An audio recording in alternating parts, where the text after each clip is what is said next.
हरितालिका व्रत की कहानी। इस व्रत को सबसे पहले माता पार्वती ने की। भगवान शिव को पाने के लिए हस्त नरस्त से युक्त तृतीय तिथि के दिन माता पार्वती ने हरितालिका तीज व्रत को किया था, जिससे भगवान शिव को प्रसन्न होकर के उन्हें प्राप्त हुए थे।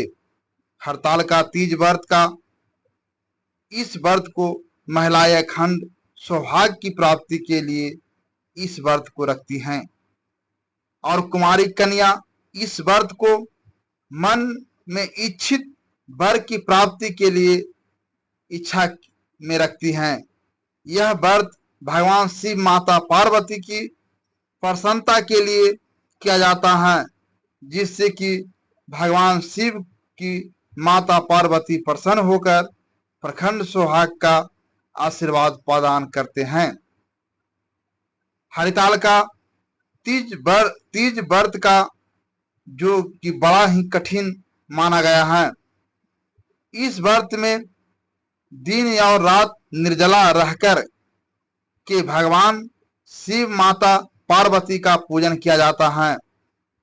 इस व्रत में अन्न और जल दोनों का ही त्याग रहना पड़ता है और भगवान शिव माता पार्वती का पूरे विधि विधान के साथ सुबह और विशेष प्रकार से प्रदोष काल के समय में पूजन किया जाता है।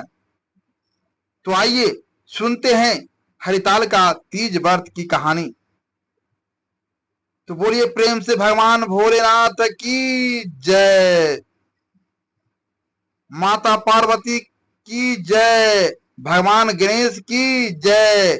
एक समय की बात है कि सूत जी कहते हैं कि मंदार की माला से जिन पार्वती जी का किस पास अलंकृत है और मुड्डू की माला से जिन शिव जी की अलंकृत है, जो पार्वती जी की दिव्य वस्त्र धारण किए हैं और जो भगवान शिव जी दिगंबर ऐसे श्री पार्वती जी तथा शिव जी को प्रणाम करता हूँ।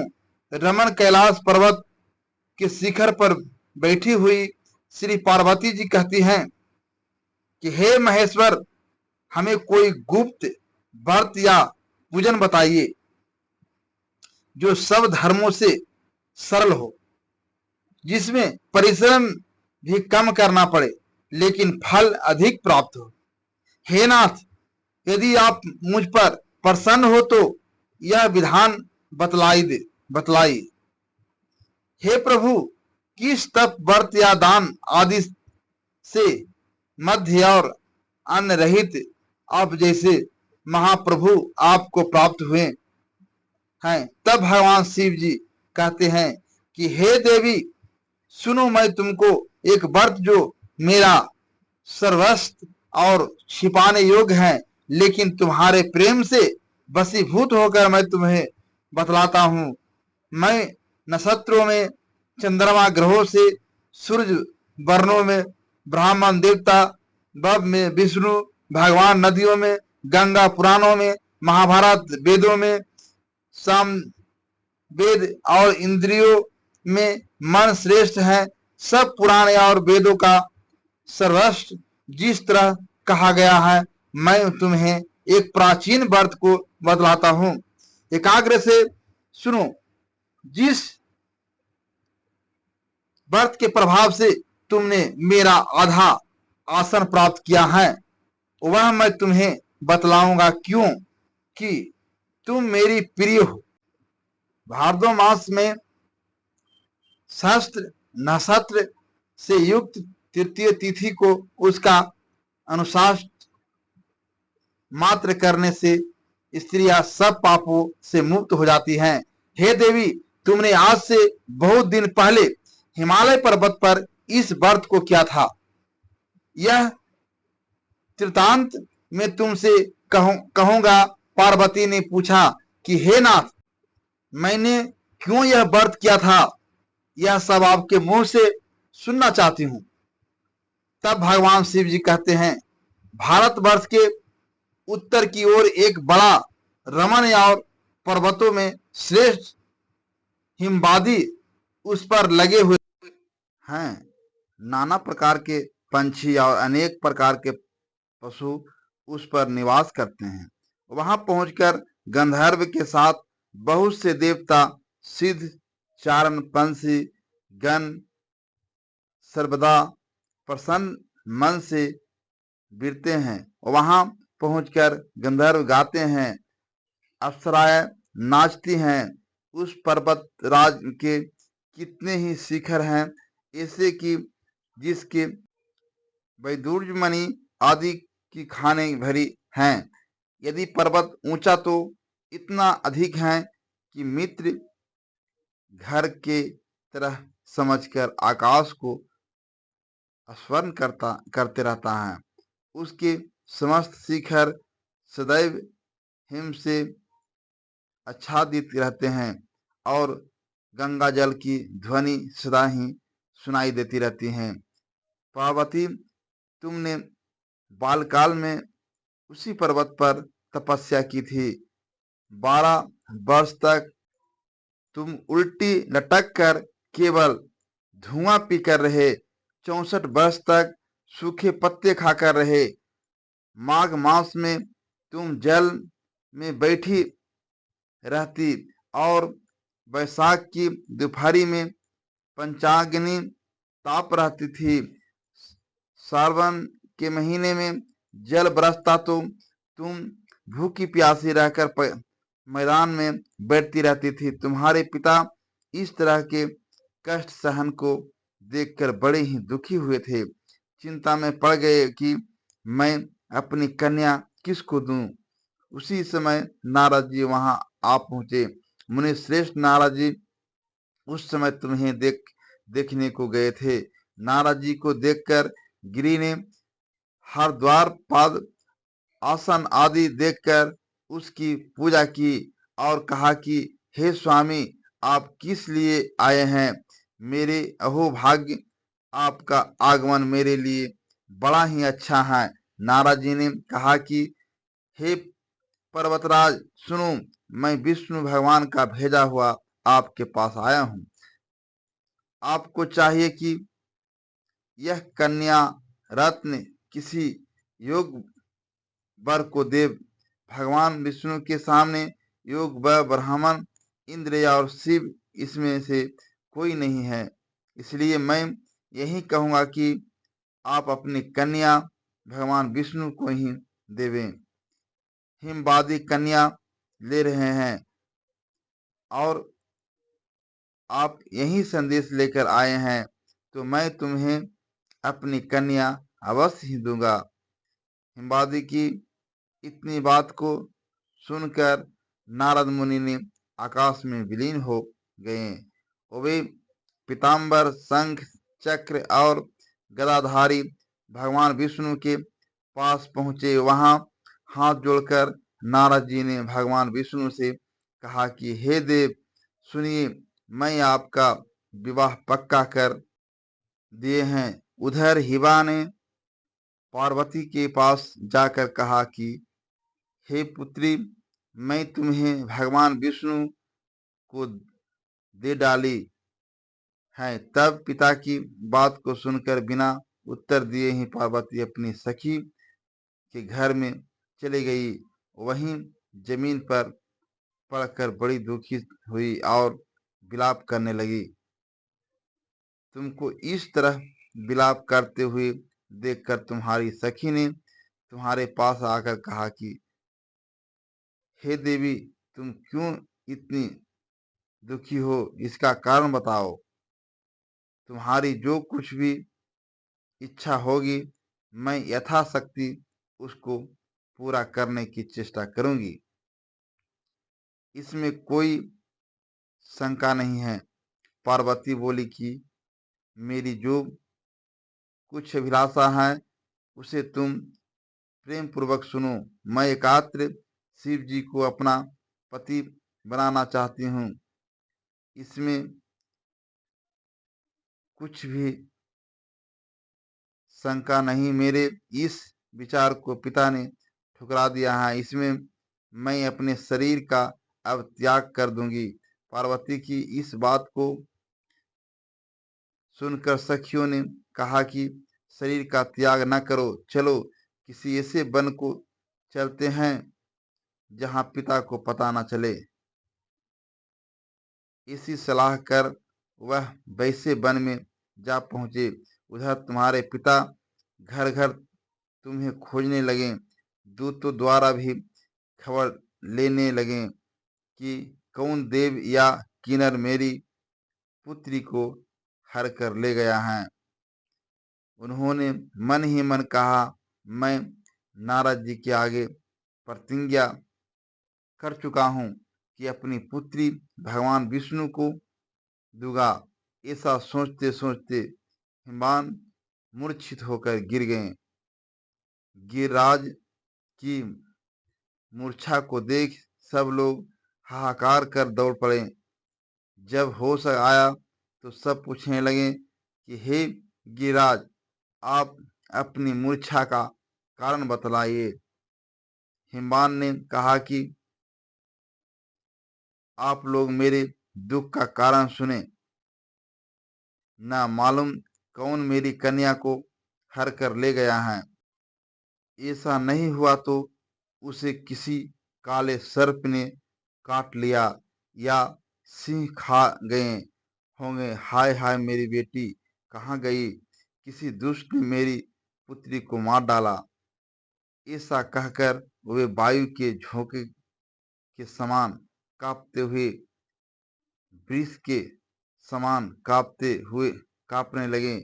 इसके बाद हिमवान सिंह, भालू, हिंसक जंतुओं से बड़ा भयानक हो रहा था।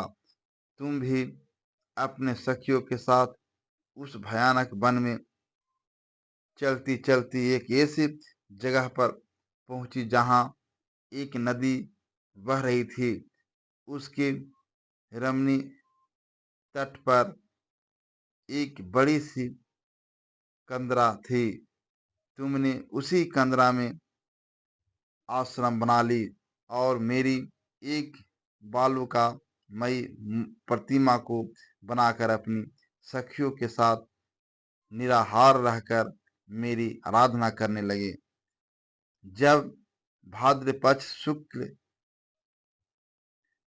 पक्ष की हस्त युक्त तृतीय तिथि प्राप्त हुई, तब तुमने मेरा विधिवत पूजन किया और रात भर जागकर गीत गाया, मुझे प्रसन्न करने में बिताया। उस व्रत राज के प्रभाव से मेरा आसन डगमगा उठा, जिससे मैं तत्काल उस स्थान पर जा पहुंचा जहां पर तुम अपने सखियों के साथ रहती थी। वहां पहुंचकर मैंने तुमसे कहा कि मैं तुम पर प्रसन्न हूँ, बोलो तुम क्या चाहती हो। तुमने कहा कि मेरे देवता, यदि आप मेरे ऊपर प्रसन्न हो तो तू मेरे पति बने। तब मैं तथास्तु कहकर कैलाश पर्वत पर वापस आ गए, पर तुम वह प्रतिमा नदी में प्रवाहित कर दी और सखियों के साथ उस महाव्रत का पालन किया। हिमवान भी तब तक उस वन में तुम्हें खोजने के लिए आ पहुंचे। चारों दिशाओं में तुम्हारी खोज करते करते वे व्याकुल हो चुके थे, इसलिए तुम्हारे आश्रम में के समीप आ पहुंचे और पहुंचते ही गिरी गिर पड़े। थोड़ी देर बाद उन्होंने नदी के तट पर दो कन्याएं देखी। देखते ही उन्होंने तुम्हें छाती से लगा लिया और बिलख कर रोने लगे। फिर पूछा कि पुत्री, तुम जीव जंतुओं से भरे इस वन में क्या क्यों पहुंची हो? पार्वती ने उत्तर दिया कि हे पिताजी, मैंने पहले ही अपने आप को शिव जी के हाथों सौंप दिया था। आपने मेरी बात टाल दी, इससे मैं यहाँ पर चली आई। हिमवान ने शांत बना दी कि हे पुत्री, मैं तुम्हारी इच्छा के विरुद्ध कुछ भी नहीं करूंगा। तुम्हें अपने साथ लेकर घर आए और मेरे साथ तुम्हारा विवाह कर दिया। इससे तुमने मेरा अर्ध आसन पाया है। तब से आज तक किसी के सामने मुझे यह व्रत प्रकट करने का अवसर प्राप्त नहीं हुआ है। देवी, मैं यह बताता हूँ कि इस व्रत का हरताल का नाम क्यों पड़ा। तुमको सखिया हर करके ले गई थी, इसी से हरताल का नाम पड़ा है। पर पार्वती जी ने कहा कि हे प्रभु, आपने तो बताया, अब इसकी विधि बतलाइए। इसका क्या पुण्य है, क्या फल है, यह व्रत कौन करें। तब भगवान शिव जी पार्वती जी से कहते हैं कि हे देवी, मैं स्त्री जाति को भलाई के लिए यह उत्तम व्रत बतलाया हूँ। जो स्त्री अपने सौभाग्य की रक्षा करना चाहती हैं, वह यत्न पूर्वक इस व्रत को करे। पहले कदली को कम दे आदि से सुशोभित एक सुंदर मंडप बनावे। उसमें रंग बिरंग के रेशमी कपड़ों से चंदवा लगाकर चंदन आदि सुगंधित द्रव्यों से वह मंडप लिए। फिर शंख, भीरी, मृदंग आदि बजाते हुए बहुत से लोग एकत्रित होकर तरह तरह के मंगलचार करते हुए उस मंडप में पार्वती जी तथा शिव जी की प्रतिमा स्थापित करें और उस रोज दिन भर उपवास कर बहुत से सुगंधित फूल, गंध और मनोहर धूप, नाना प्रकार के नैवेद्य आदि एकत्र कर मेरी पूजा करें और रात भर जागरण करें। ऊपर जो वस्तुएं गिनाई गई हैं, इसके अतिरिक्त नारियल, सुपारी, जमीर, नींबू, लौंग, अनार, नारंगी आदि जो फल प्राप्त हो सके, उन्हें इकट्ठा कर ले। इस ऋतु में जो फल तथा फूल मिले सके, विशेष करके रखे। फिर धूप दीप आदि द्वारा निम्नलिखित मंत्रों का उच्चारण करता हुआ पूजन करे। इसके बाद शिवाय शिव रूपन यहाँ से लेकर प्रसन्न भाव पार्वती तक मंत्रों का उच्चारण करे, जिसका अर्थ इस प्रकार है। हे शिवे शिवा रूपिणी, हे मंगले सब अर्थों को दान देने वाली, हे देवी, हे शिव रूपे आपको नमस्कार, हे शिव रूपे आपको नमस्कार, हे शिवे आपको सदा के लिए नमस्कार, हे ब्रह्मा रूपिणी आपको नमस्कार, हे जगत शास्त्री आपको नमस्कार, हे शिवाहिनी संसार के भय से भयभीत मुझ दिन की रक्षा करो। इस कामना की पूर्ति के लिए मैंने आपकी पूजा की है। हे पार्वती, मुझे राज्य का सौभाग्य दो, मुझ पर प्रसन्न हो। इन्हीं मंत्रों से पार्वती जी तथा शिव जी की पूजा करे, विधि पूर्वक कथा सुने और ब्राह्मण को वस्त्र, गौ, स्वर्ण आदि देवे। इस तरह एक चित होकर स्त्री पुरुष दोनों एक साथ पूजन करें। फिर वस्त्र आदि जो कुछ भी हो उसका संकल्प करे। हे देवी, जो स्त्री इस प्रकार पूजन करती है, वह सब पापों से छूट जाती हैं और उस 7 जन्म तक सुख तथा सौभाग्य प्राप्त होता है। जो स्त्री तृतीय तिथि को व्रत न करे, अन्न को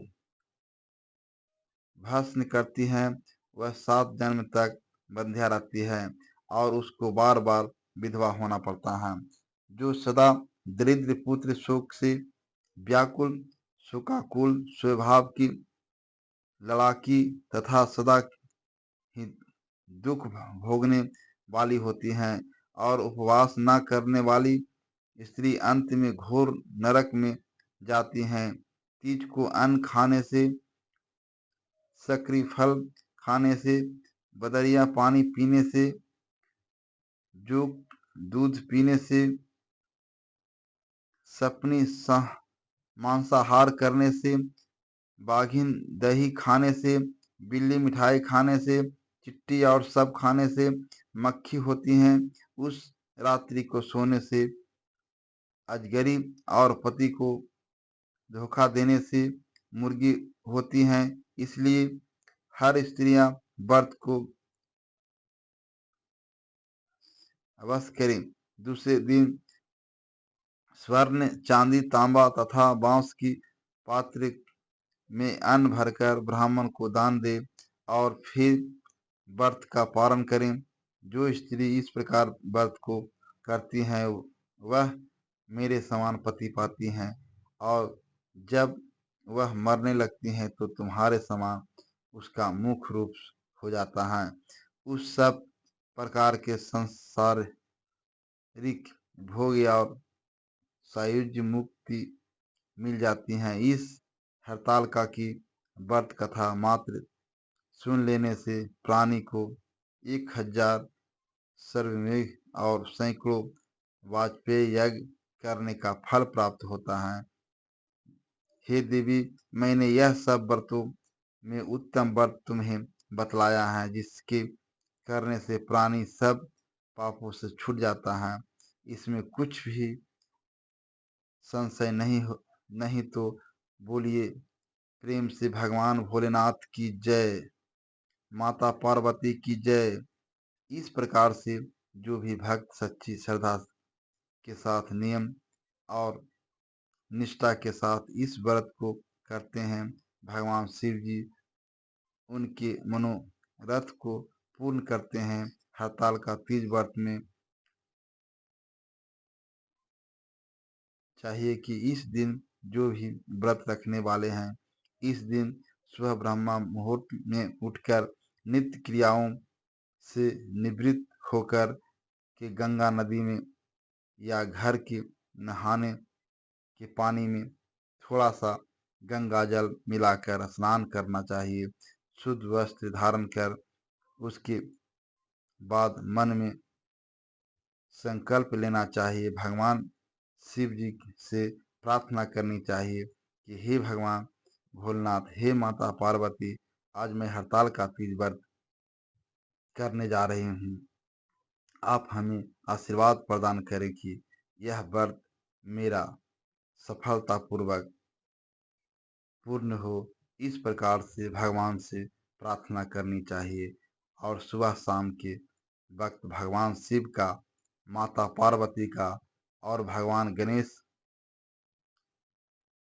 बाल का मैं प्रतिमा बनाकर पूरी विधि विधान के साथ इनकी पूजा आराधना करनी चाहिए तथा और सुनना चाहिए। इस दिन और रात्रि अन्न और जल दोनों का त्याग करना चाहिए।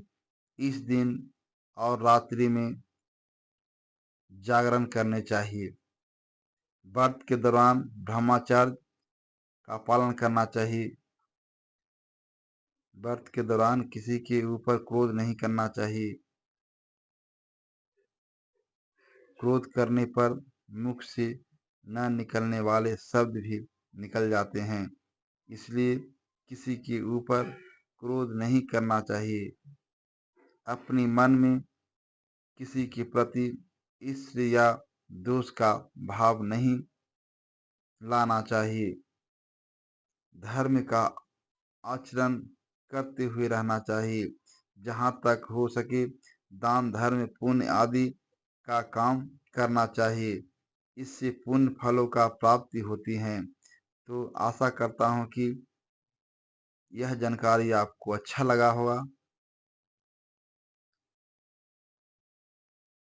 तो ऐसे ही ज्ञानवर्धक जानकारी प्राप्त करने के लिए हमारे इस चैनल पर अगर आप नए हैं तो हमारे चैनल को सब्सक्राइब अवश्य करें और बगल में बेल घंटी को भी दबा दें ताकि जो भी नए नए वीडियो को अपलोड करें आपके पास नोटिफिकेशन सबसे पहले पहुंचे। चलिए इसके साथ वीडियो को समाप्त करते हैं। भगवान भोलेनाथ की जय।